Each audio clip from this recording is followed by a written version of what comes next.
Parfois, sans raison apparente, tu te poses des questions que peu de gens semblent se poser. Pourquoi tu te sens différent, même entouré ? Pourquoi certaines conversations te fatiguent plus qu'elles ne t'enrichissent ? Pourquoi le bruit du monde te paraît excessif, presque inutile, alors que le silence, lui, ne te fait pas peur ? Pourquoi tu observes plus que tu ne participes ? Pourquoi tu ressens souvent que ton regard va plus loin, mais que ce qu'il voit n'a pas toujours sa place dans les échanges ordinaires ? Il y a ce sentiment diffus, difficile à expliquer, comme si tu marchais à côté du courant principal. Tu avances, mais pas dans la même direction. Tu écoutes, mais pas les mêmes choses.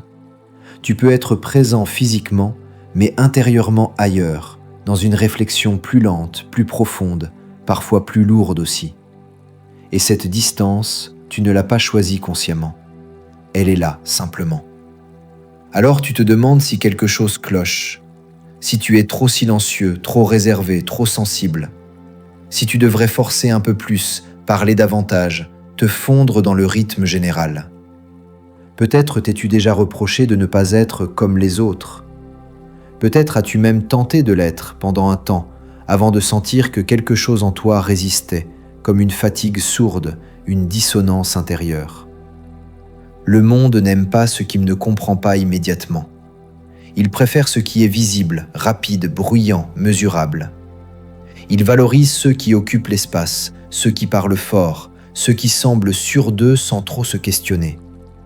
Et face à cela, ton silence peut passer pour un manque, ta retenue pour une faiblesse, ton besoin de sens pour une complication inutile.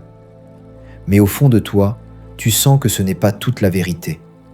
Tu sens qu'il y a autre chose, une intuition discrète qui te murmure que cette différence n'est peut-être pas une erreur, que cette solitude particulière, celle qui existe même quand on n'est pas seul, n'est peut-être pas un vide, mais un espace.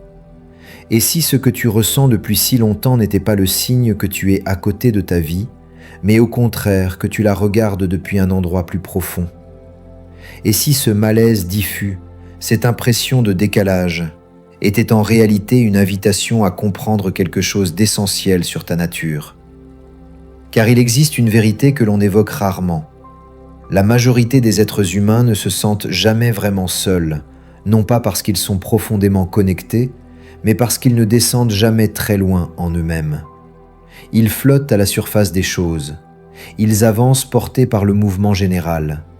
Ils adoptent les idées, les désirs et les peurs qui circulent autour d'eux sans les interroger. Et dans cette surface, tout le monde se ressemble. Mais la profondeur isole, toujours. Plus tu descends en toi, plus tu t'éloignes de la foule. Plus tu observes, plus tu prends conscience des contradictions, des illusions, des masques. Et cette lucidité a un prix.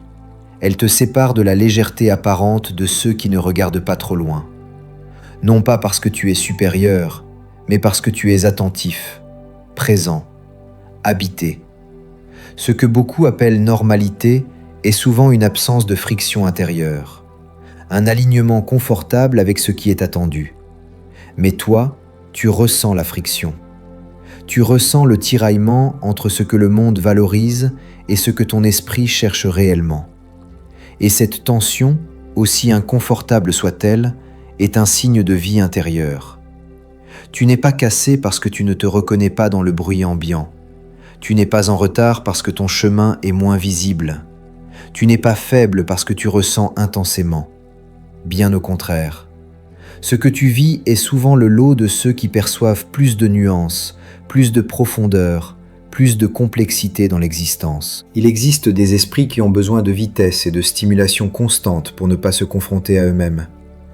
Et il existe des esprits qui, même dans le silence, continuent de travailler, de questionner, de comprendre. Les seconds sont plus rares. Et tout ce qui est rare semble étrange à ce qui est commun. Ce texte n'est pas là pour te flatter, il est là pour te dire quelque chose d'essentiel. Ton sentiment de différence n'est pas une condamnation, c'est une indication, une trace, un indice discret de force intérieure encore mal comprise.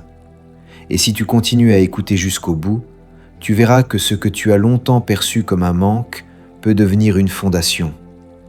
Dans la suite, ton regard sur toi-même va changer, lentement, sans violence, mais profondément. Il existe une vérité simple que l'on oublie souvent. Les eaux les plus profondes sont toujours les plus calmes. À la surface, tout bouge, tout éclabousse, tout fait du bruit. Les vagues s'entrechoquent, attirent le regard, donnent l'illusion de la vie intense. Mais plus tu descends, plus le tumulte disparaît. Plus tu t'éloignes du vacarme, plus la densité augmente.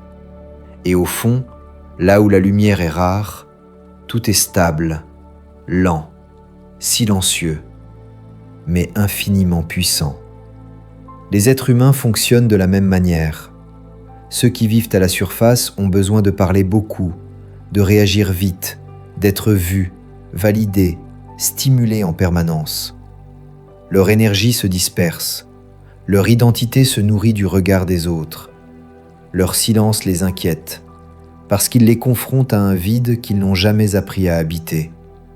Toi, tu n'as jamais vraiment appartenu à cette surface, même si tu t'y es parfois forcé, même si tu as essayé d'imiter cette légèreté, cette spontanéité apparente. Quelque chose en toi restait en retrait, observait, résistait. Tu pouvais sourire, participer, mais une partie de toi demeurait ailleurs, comme si ton esprit refusait de rester trop longtemps dans l'agitation. Ce retrait n'est pas un défaut, il est le signe d'une concentration naturelle. Ton énergie ne jaillit pas vers l'extérieur, elle s'accumule, elle descend, elle se condense. Et ce que le monde interprète comme de la distance est souvent une forme de profondeur silencieuse. Les esprits profonds n'ont pas besoin de se prouver. Ils n'ont pas besoin d'occuper chaque instant avec des mots. Leur présence se ressent autrement. Elle n'envahit pas. Elle s'impose par sa stabilité. Comme une montagne immobile pendant que les nuages passent. Si tu te sens parfois invisible, ce n'est pas parce que tu n'existes pas assez. C'est parce que tu n'agites pas la surface. Et dans un monde fasciné par le mouvement, ce qui est immobile semble absent. Pourtant, c'est l'immobilité qui soutient tout le reste. Il y a une force immense dans cette capacité à rester calme quand tout s'agite, dans cette aptitude à ne pas réagir immédiatement, à laisser les choses se déposer, à observer avant de juger. Cette force est discrète, mais elle est réelle. Et elle se construit précisément là où la majorité ne va jamais, dans le silence intérieur. Tu n'es pas fait pour le vacarme constant, tu es fait pour la profondeur. Et la profondeur demande du temps, de la patience et souvent une certaine solitude. Non pas celle qui isole, mais celle qui clarifie. C'est aussi pour cela que ton rythme est différent. Tu avances lentement. Peut-être plus lentement que ce que la société valorise. Tu réfléchis avant d'agir. Tu observes avant de décider. Et parfois, tu regardes autour de toi en te demandant pourquoi les autres semblent déjà si loin, si pressés, si sûrs d'eux. Tu peux avoir l'impression de rester en arrière, de ne pas suivre le tempo imposé. Mais avancer lentement n'est pas reculer. C'est choisir un autre type de progression. La plupart des gens marchent vite parce qu'ils suivent une route déjà tracée. Ils n'ont pas besoin de regarder loin. Il suffit d'avancer avec le groupe. Toi, tu ne suis pas seulement le chemin, tu observes le paysage. Tu questionnes la direction. Tu cherches le sens, pas seulement l'arrivée. Et cela change tout. Voir plus loin demande de ralentir. Un regard trop pressé ne distingue que des formes grossières. Un esprit trop occupé ne perçoit que l'évidence. Mais un esprit calme, attentif, patient, commence à voir les nuances, les détours, les conséquences, les vérités cachées derrière les apparences. Si ton chemin semble plus lent, c'est peut-être parce qu'il est plus conscient. Tu ne construis pas seulement des résultats visibles, tu construis une structure intérieure capable de les porter. Et cette construction ne supporte pas la précipitation. Il y a des graines qui poussent vite et meurent au premier gel. Et il y a des racines qui s'enfoncent longtemps dans la terre avant de donner naissance à quelque chose de solide. Ce que tu vis ressemble davantage à la seconde option. Tu n'es pas en train de perdre du temps. Tu es en train de préparer un terrain intérieur que peu de gens prennent le temps de cultiver. Et un jour, sans bruit, sans annonce, tu te rendras compte que ta lenteur t'a donné une clarté que la vitesse n'offre jamais. Ce jour-là, tu comprendras que ton décalage n'était pas un retard, c'était une avance invisible. Il y a un moment dans la vie où l'on comprend que la solitude n'est pas toujours une absence. Parfois, elle est une étape, un passage, un espace nécessaire entre ce que l'on a été et ce que l'on est en train de devenir. Pourtant, c'est l'une des expériences les plus mal comprises. On l'associe au rejet, à l'échec, à un manque. On pense que celui qui est seul a été laissé de côté. Mais la réalité est souvent plus subtile. La solitude que tu connais n'est pas bruyante. Elle n'est pas remplie de plaintes ou de désespoir. Elle est silencieuse, presque neutre, parfois même apaisante. Elle ressemble à une pièce vide dans laquelle tu peux enfin entendre ta propre respiration. Et c'est précisément cela qui effraie tant de gens. Être seul, sans distraction, sans rôle à jouer, sans regard extérieur pour définir qui l'on est. La majorité fuit cette confrontation. Elle la remplit de relations superficielles, de bruit, d'activités incessantes. Non pas par joie, mais par évitement. Car être seul, vraiment seul, oblige à se rencontrer soi-même, à voir ses pensées sans filtre, à reconnaître ses peurs, ses désirs réels, ses contradictions. Toi, tu n'as jamais totalement fui cet espace. Même quand tu étais entouré, une partie de toi restait intérieurement seule, attentive, lucide.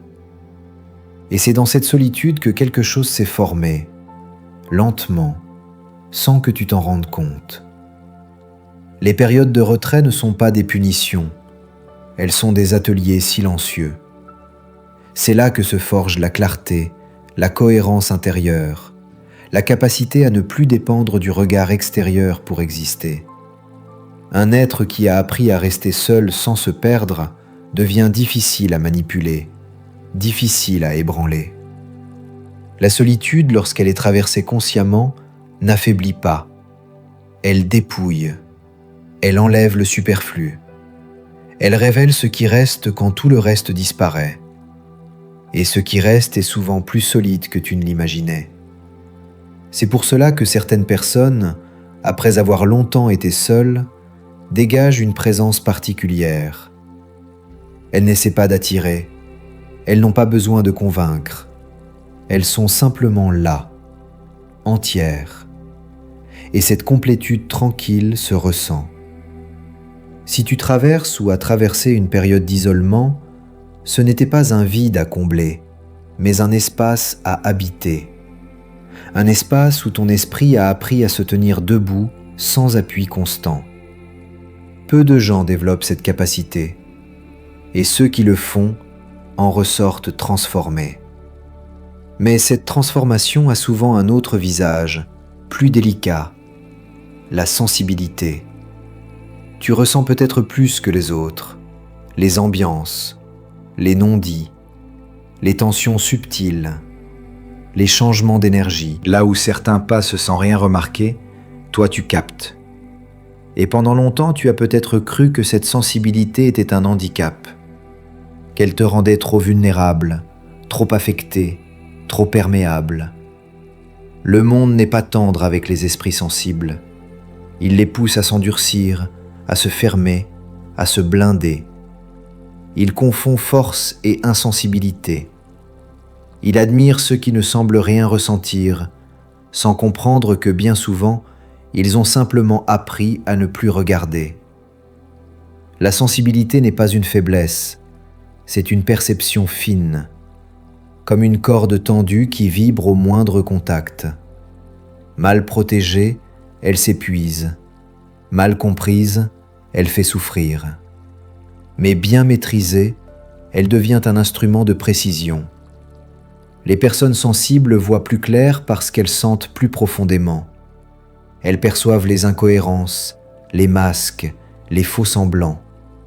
Elles comprennent les autres parfois avant qu'ils ne se comprennent eux-mêmes.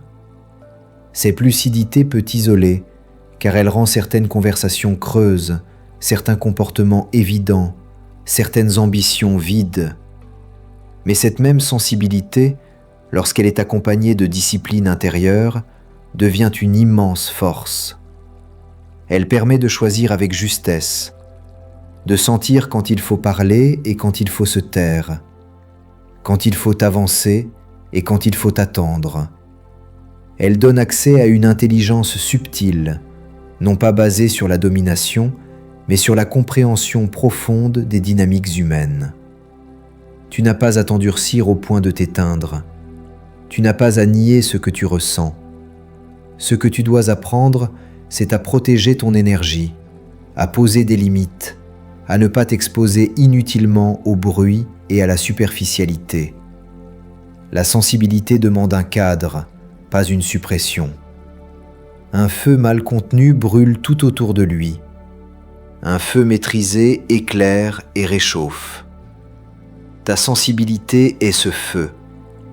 Elle n'est pas là pour te consumer, mais pour t'éclairer, à condition que tu apprennes à la respecter. Et plus tu apprendras à l'assumer, plus tu réaliseras qu'elle t'a toujours guidé vers ce qui est vrai, profond, essentiel, même quand cela te mettait à l'écart.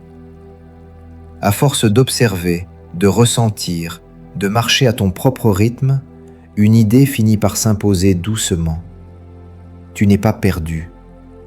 Tu n'as simplement jamais été destiné à avancer au milieu de la foule. La plupart des chemins visibles sont conçus pour le plus grand nombre. Ils sont balisés, rassurants, prévisibles.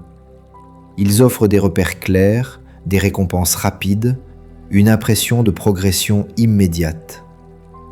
Mais ces chemins-là exigent souvent une chose en échange, l'abandon d'une partie de soi. Ils demandent de lisser ce qui dépasse, de taire ce qui questionne, de simplifier ce qui est complexe.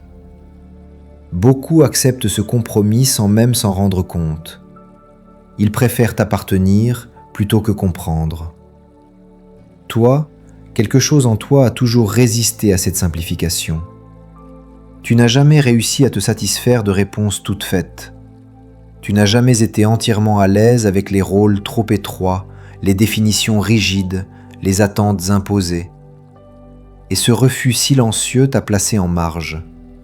Non pas par rébellion, mais par fidélité intérieure. Marcher hors de la foule donne parfois l'impression de ne pas avancer. Quand on ne se compare plus, on perd ses repères habituels. On ne sait plus exactement où l'on se situe. Et dans un monde obsédé par les classements, les étapes visibles et les réussites affichées, cette absence de mesure peut être déroutante. Mais ce que tu construis ne se voit pas immédiatement.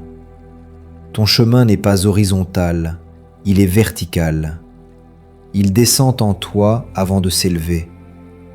Il privilégie la cohérence à la vitesse, la solidité à l'apparence. Et ce type de progression échappe au regard pressé. Tu n'as pas besoin d'être validé par la majorité pour être juste. La vérité n'a jamais été démocratique. Elle a toujours été minoritaire, discrète, exigeante. Ceux qui la cherchent acceptent souvent de marcher seuls un certain temps. Non pas parce qu'ils méprisent les autres, mais parce qu'ils ne peuvent pas trahir ce qu'ils perçoivent comme essentiel. Si tu te reconnais dans cette trajectoire, sache ceci. Être en dehors ne signifie pas être en erreur. Parfois, c'est exactement l'inverse. Les chemins les plus justes sont souvent les moins fréquentés, précisément parce qu'ils demandent du courage intérieur, de la patience et une certaine capacité à supporter l'incompréhension. Et c'est ici que la notion de temps devient fondamentale. La vie n'obéit pas au même rythme pour tout le monde. Certains fleurissent tôt, brillent rapidement, puis s'épuisent. D'autres passent de longues saisons dans l'ombre, apparemment immobiles, en train de développer des racines invisibles. La société célèbre la rapidité, mais la nature, elle, respecte les saisons. Il y a un temps pour semer, un temps pour attendre, un temps pour croître et un temps pour apparaître. Forcer une saison ne produit jamais de fruits durables. Ce qui mûrit trop vite manque souvent de profondeur. Ce qui prend du temps acquiert une densité que rien ne peut ébranler. Si tu as parfois l'impression que ta vie est en pause, que les choses tardent à se mettre en place, que les résultats visibles se font attendre, cela ne signifie pas que rien ne se passe. Bien au contraire. Certaines transformations sont souterraines. Elles travaillent en silence. Elles préparent un alignement intérieur sans lequel toute réussite extérieure serait creuse. Faire confiance au temps n'est pas une résignation. C'est une sagesse. C'est comprendre que tout n'arrive pas quand on le désire, mais quand on est prêt à le porter. Et cette préparation intérieure, bien que discrète, est ce qui fait toute la différence sur la durée. Tu n'es pas en retard sur ta vie. Tu es en train de vivre ta propre saison. Et tant que tu restes fidèle à ce que tu es, tant que tu refuses de te comparer à des rythmes qui ne sont pas les tiens, tu avances, même si personne ne l'applaudit encore. À ce stade, quelque chose en toi a déjà commencé à se détendre, comme si une tension ancienne, presque invisible, se relâchait enfin. Tu n'as plus autant besoin de te justifier intérieurement. Tu n'as plus autant besoin de comprendre pourquoi tu n'entres pas parfaitement dans les cadres habituels. Tu commences à sentir que ta valeur ne dépend pas de ta conformité, mais de ta cohérence. Il arrive un moment où l'on cesse de se demander ce qui ne va pas chez soi, où l'on arrête de se mesurer à des modèles qui ne nous correspondent pas. Ce moment n'est pas bruyant. Il ne ressemble pas à une victoire spectaculaire. C'est plutôt un apaisement profond, une réconciliation silencieuse avec ce que l'on est. Tu réalises alors que tu n'as jamais été incomplet. Tu étais simplement en train de devenir. Et ce devenir demandait de l'espace, du silence, du temps. Ce que tu appelais autrefois un manque se révèle être une réserve, une profondeur encore inexploitée, une capacité à ressentir, à comprendre, à relier que peu de gens prennent le temps de développer. À partir de là, tes relations changent. Tu ne cherches plus à multiplier les connexions. Tu privilégies la justesse à la quantité. Tu comprends que toutes les présences ne nourrissent pas et que certaines solitudes valent mieux que des compagnies vides. Tu deviens plus sélectif, non par fermeture, mais par respect pour ton énergie. Les liens authentiques apparaissent alors naturellement, plus rares, plus calmes, mais infiniment plus vrais. Ils ne demandent pas de masque. Ils n'exigent pas que tu sois autre chose que toi-même. Ils reconnaissent ta profondeur sans avoir besoin de l'expliquer. Et tu comprends que c'est cela, la véritable connexion. Être vu sans avoir à se montrer. Tu n'as plus besoin de prouver ta valeur. Tu la portes. Elle se manifeste dans ta manière d'être, dans ta présence, dans ton silence même. Tu sais désormais que ce que tu es n'est pas fait pour plaire à tout le monde. Et c'est précisément ce qui lui donne du poids. Accepter qui tu es ne signifie pas cesser d'évoluer. Cela signifie avancer sans te renier, grandir sans te trahir, construire sans te disperser. C'est une force tranquille, presque invisible, mais profondément stable. une force qui ne dépend pas des circonstances extérieures. Si tu regardes bien, tu verras que tu n'es pas seul sur ce chemin. D'autres, quelque part, ressentent les mêmes choses. Ils avancent discrètement, à leur rythme, loin du vacarme. Ils cherchent moins à être remarqués qu'à être justes. Et même s'ils sont dispersés, même s'ils ne se reconnaissent pas toujours, ils partagent une même profondeur. Ce texte est une invitation à rester fidèle à cela, à ne pas t'abandonner pour être accepté, à ne pas te presser pour correspondre, à faire confiance à ce qui se construit lentement en toi. Car ce qui est authentique finit toujours par trouver sa place, même si le chemin est plus long. Tu n'es pas différent par erreur, tu es différent par nature. Et cette nature, une fois assumée, devient une source de calme, de clarté et de force intérieure. Si ces mots ont résonné en toi, prends-les comme un signe, un rappel que tu n'es pas seul à penser ainsi. Si tu veux continuer à explorer ces réflexions, à nourrir cette profondeur, tu peux t'abonner à cette chaîne. Laisser un like, non pas par automatisme, mais comme un geste conscient. Et si tu le souhaites, écrire un commentaire simple, une phrase, une affirmation, pour marquer ton passage et reconnaître ceux qui avancent sur un chemin similaire. Ici, il ne s'agit pas de bruit, mais de sens, pas de foule, mais de présence. Et si tu es encore là, c'est que tu fais déjà partie de cette communauté silencieuse. Prends soin de cette profondeur. Elle est rare et elle est précieuse.